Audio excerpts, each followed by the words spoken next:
The information that we are sharing today is our own personal experiences and does not constitute as medical advice. Please check with your doctor for medical advice that is suited to you and your condition. Thank you. Hi, everyone. Welcome back to Take a Pain Check. We are so excited to bring you on to season 2. Yay. Okay, so this episode is just Trish and I, because you come back from having a bunch of guests, just alone time with Trish and Natasha. That's what you need in your life, kind of, maybe. Going back to our roots. Yeah, Trish and Natasha. Okay, so we have tons of topics we kind of want to cover because what's going on right now in life, COVID-19, right? Yeah. And I think we've had so many guests on over the past episodes, and we kind of wanted to come back and just talk to each other because we've talked to all these guests, but like things have also been going on in our lives and in the world. So why not catch up and take you along with us? Yeah. I just finished my third year of university 2 weeks ago, I want to say. Yeah, and I got my grades back. My grades look good. I have a solid GPA. I'm living life. I started working full time for now, and I'm really enjoying that. And other than that, Natasha is dying over here still. With what school? Positive energy and vibes.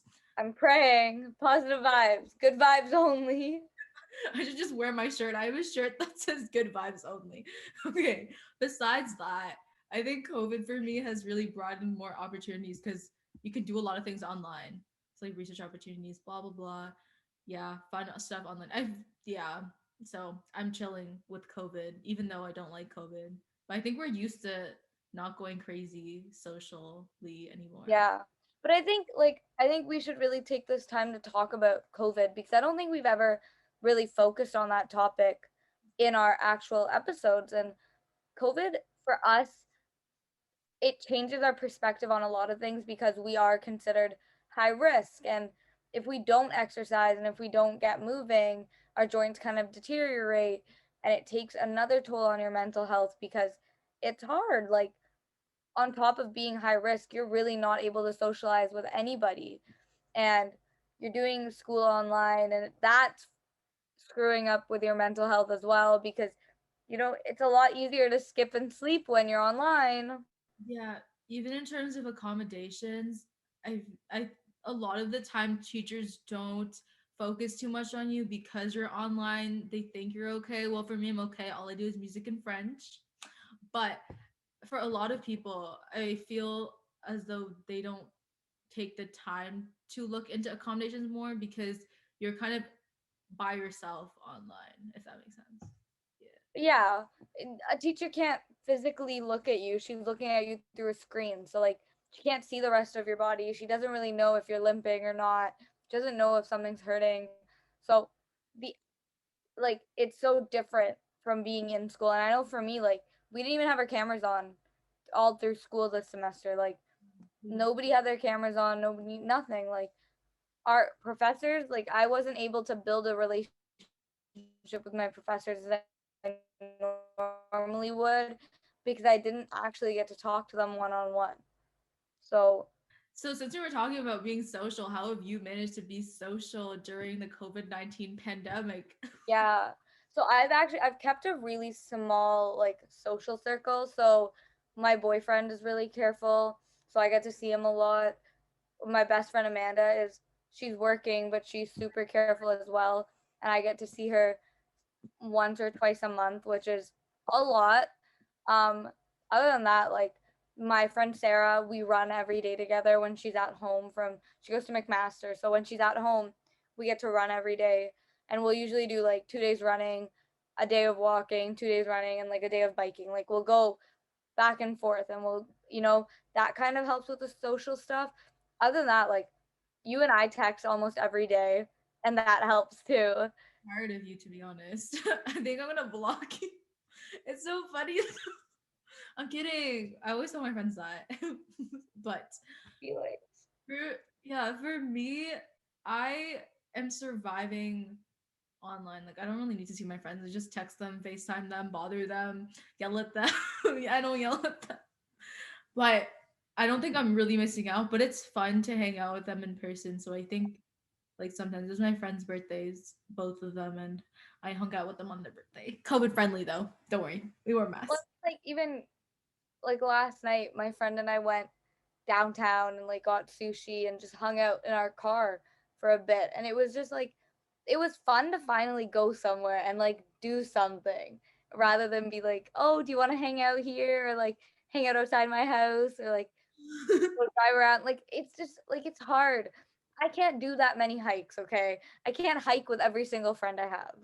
That's weird because Trish actually dropped something off right in front of my house and she left. So that's our friendship. Because I think I want to remain in the online friendship. I don't want to expand. So it was really fun. Whatever. Got me a birthday present. I'm kidding. So that was nice. Drop it off. I'm gonna drop that off at your door too next year. Never gonna see each other in person. Can you guys believe that like I've never seen her? How have we survived? We text every day. We talk like on the phone maybe 3 or 4 times a week.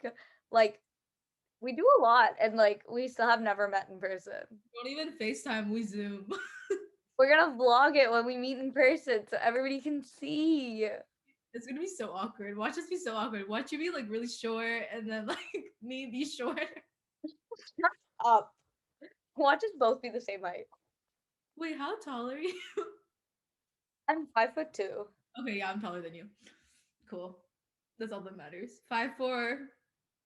So did it feel really weird when the doctor told you, because I know you got your vaccine, did it feel weird when the person there told you or your doctor that the vaccine might not be as effective on you?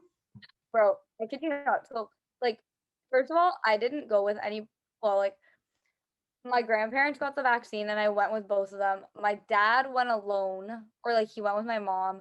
I went with my mom after I got mine. And when I got my vaccine, my boyfriend came with me because like I kind of still have needle phobia and I don't like getting needles or like things injected into me. And I went in and they were like, oh, like we're trying to save space. So can you maybe wait outside to Jordan? And I'm sitting there like, no, he can't because I need someone to hold my hand. Otherwise, I will panic. And I get in there. I'm like, okay, whatever. And because it was through North York General, I think that's why it was a doctor giving it to me and not a nurse. Mm. Oh, So the doctor administered it and he was like, oh, what disease do you have? Blah blah blah. He's asking me questions. I'm like, oh, I have arthritis, blah blah blah. And then he looks at me and he goes, so there hasn't actually been any studies done about the COVID-19 vaccine in immunosuppressed kids. And I'm sitting there, I'm like, so say someone got the vaccine. yeah, And that means that their symptoms would be less if they got COVID again, but like our symptoms would be less, but a bit more than that person. And because yeah, other things that trigger off of COVID, yeah. like extra things that we don't want, which is really scary. But it's still good to get it if you can. It didn't. The thing is that the medications, I think certain medications on one of this website, or like it's a really good website, don't know what it is. I read it, maybe it's like Arthritis Foundation or something like that, I don't know. But they mentioned that based on your medications, you need to stop it a week after or like in a two Yeah, times or something. And I'm just like, yeah, why? yeah. So I stopped it a week after. So my doctor said I got my I got the vaccine on a Sunday and I talked to my doctor and she said you can take it the Friday before but not the Friday after, which was a little weird, but I was like okay. So I took it the Friday before and I didn't take it and I got my vaccine and I didn't take it the Friday after. And honestly, I felt like I was in remission. I was like, "Oh my god, like I don't even have to go back on medication." I'm sitting there I'm like, "The vaccine probably did it to me." It's such a weird way to have to, like it's such a weird perspective that we have that I don't think a lot of other people have. And it's like, what am I supposed to do? Obviously, I'm gonna get it because I want to go back to my real life. Like, I want to go back to reality, you know? So now moving on from that. So how do you think, actually, you know what, this goes very well with what we were talking about. How do you think the arthritis has made the pandemic affect us differently. Being immune compromised by people our age, I don't know. like they know that we're now immune compromised and they're not really realizing how serious COVID can be for us. So like how do you feel about that? Yeah, I like my friends know that it can be serious for me. So that's why they always ask like, are you sure? Like this is what you want to do? Is this what you want to do? Yeah. They're aware of that, and I don't think that I think some people that I wouldn't talk to on a daily basis may not be aware of that, but then I think I take into consideration that I can't be at certain places with a bunch of people for a reason. Yeah. But I know other people Yeah. that, it's I like mean, so speaking of like when the pandemic was going on and our numbers were fairly low in like September, October, they weren't bad. They were fairly low. It was pretty good. I think for my birthday, we did a little party at my boyfriend's house with a couple of my friends and a couple of his friends. And that was, I think, the question at everybody's forefront before it happened. It was like, is everybody safe? And when they're not, like, just like you said, my friends know, and my friends know to be careful, and they worry and they do all that. But his friends, I'm not really connected to, so they don't really have to worry about me, but I had to worry about me just being in that space. And so having to go that extra mile and be like, hey, I have this disease, I am high risk. Can you make sure that you're not in contact with any of it or just not come? And to say that to like teenagers who want to drink and party and whatever, it's and they don't even want to listen. And it's like, weird. man, I think it's also awkward because you don't really know these people, but you don't want to make it feel like they need to leave. So it's a very difficult situation. I haven't been in that situation because if I were to have people in my house, it'll be my two best friends in my house, and we probably only see each other. So like I'm aware I wouldn't invite like randos like, oh guys, come over during this pandemic because I am high risk. I wouldn't do that. But yeah, it wasn't like in that situation, it wasn't Jordan or I inviting them. It was they the- were friends of Jordan's roommate who lived there. So we couldn't really necessarily be like, oh no, you can't come. But it was just more so like, hey man, I have this. You need to be careful. And if they are in contact with anybody, they need to not come. did you And we were really clear about that. you didn't tell them that? Did What? you tell them like or did The roommate? oh okay. Yeah. The roommate. Hard And because it was okay after that. it But yeah, you're right. That's I think August, September, and like October. October, they were all okay. Yeah, it was okay because yeah, I even like I went out with my friend once and we had like small gatherings or something like Yeah. Yeah. And that's what we did. There was like at max, there was 10 of us. So yeah, that's there's that's already 4 people living in the house. Like there's 4 roommates or 5 roommates already. So you just add like 5 more people. It's not even that many. yeah. You just need to make that judgment, but it can also be awkward. I understand that. I don't know how. Yeah. But I feel like I've gotten to a point where it's just not awkward. Like I just don't care. If you want to be stupid and at risk and want to go do every single thing every day of the week, then do it. But don't come near me because I'm not putting myself or my family in danger because of that. When did you realize your eye doctor wasn't just an optometrist? You answer your own question. Me, I've always known because the optometrist sits at my family doctor and the ophthalmologist I go to is all the way downtown. No, mine is in Costco. So that's definitely not an ophthalmologist. Yeah, but she still checks for uveitis. Maybe she is an ophthalmologist. Probably is. I don't I think she's credible enough because she educates me about everything that goes on in my eyes, which is super cool because I think it's really important to have doctors that know what they're doing and educate you and explain like exactly what's going on. I think that's amazing. So I'm gonna become a JK. Uh but besides from that, I mentioned uveitis. So something that Trish and I have to get tested for is uveitis, which is a form of eye inflammation, which can occur when you have arthritis and you're on certain medications. And basically, you can have eye redness, pain, blurred vision. It's just not it. So we have to get tested, I think, right? Do you get tested? Yeah, I used to get tested very often, like every 3 months when I was younger. Yeah. Now it's once a year. My ophthalmologist is great. His name's Dr. Robert Wagman. He's like downtown, like Young Street, but he's a really good doctor. He's really funny. He makes you really comfortable. Um, he may not be everybody's cup of tea. He's good at what he does. And honestly, I don't really want anything else from an eye doctor except be able to look at my eyes and tell me if I have an eye disease. That is very true. It's very All I important. want from my It's doctor. very important for us to know what actually is going on in our eyes. I get checked Yeah. once in 6 months or something. It was more frequent before, like you said, and now it's Yeah. It was more frequent I think when we were kids, it was always, I think I used to get checked once every 3 months.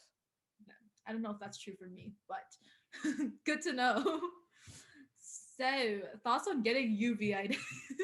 Bro, I'm genuinely scared because as I got older, I developed jaw arthritis in my jaw. So sometimes, like right in here, I get it, and my mouth will only open like that much. And it's so frightening. You can't eat. I can't get a spoon in my mouth. I can't get a fork in my mouth. And it hurts so much. So I was so frightened that I would develop uveitis too because I developed jaw arthritis later. I thought I was gonna develop uveitis, but fortunately I'm okay for now. So I don't know. What about you? I don't know how you have jaw arthritis. How do I sing with the jaw arthritis? That would be You really. don't you don't really talk, you don't really do much. Imagine having Trish not talk.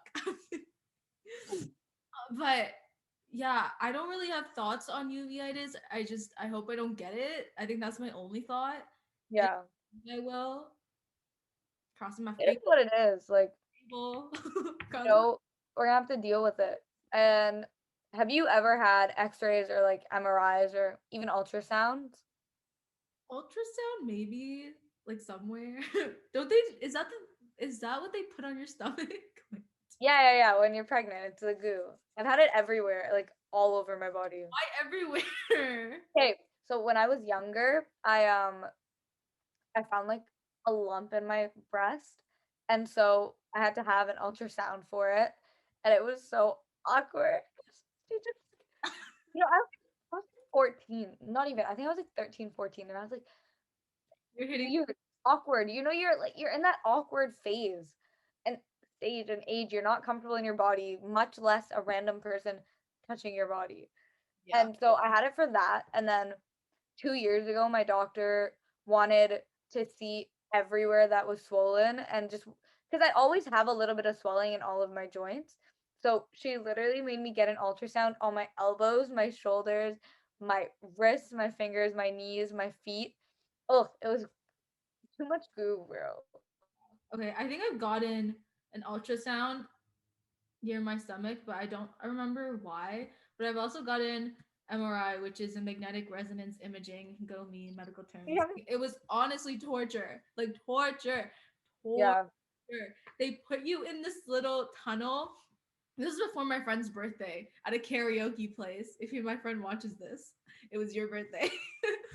And we went to this karaoke place and it was really fun. But prior to that, 2 hours before, I went to Sick Kids to get an MRI done because they wanted to see if my joints were eroded or damaged, which found some erosions, fun. But they put you in this tunnel for 2 hours and you can't move. And they put an IV in you and they just like scan you. And there's annoying buzzing noise like, and you just you lie down in the same position for 2 hours. So obviously you're exhausted and it's torture. And then the worst part is that they lost my like finger and wrist MRI. And I'm like, you made me waste so much time and you can only get my feet. They lost it. It was really annoying because it's like I spent so much. Then I went to the birthday party and I was so tired. I didn't even get to sing my heart out. It was very sad. Natasha, why don't you sing your heart out right now? No, it was awful and the worst experience. And I definitely wouldn't like if you can handle that and if you can handle joint injections, you're set for life. Any pain will be okay. What's the therapy that has most worked for you? The Pattison program. I've never tried that program personally, but what I've seen on Google, it does make a lot of sense. Maybe not for long-term stuff though. Yeah, it's definitely not if you don't have that family support or it's very difficult to sustain. And I'm pretty sure on his YouTube videos he mentioned that it was really difficult to manage and sustain that. But that's what's really worked for me. Things that haven't worked for me: Chinese medicine, naturopathy, um, Ayurvedic medicine, homeopathy. He names it all. What about you, Trish? Honestly, so I've tried homeopathy and naturopathy, but I didn't really find that they worked for me either. But I didn't try hard enough to make them work. I didn't take the pills on time. I didn't do this. I didn't do that. So, but as a kid, I didn't want to be taking that many pills, and it might have worked. It might not have. Like, what am I gonna do? And if it's under control, if I can deal with my flare ups, if I can deal with the pain I have once a month or twice a month, why wouldn't I just stay where I am? The naturopathy and whatever, I agree with that, because I feel like even for like when like I went to India for this therapy, and I feel like I didn't stay enough or do it enough to really know if it would have worked.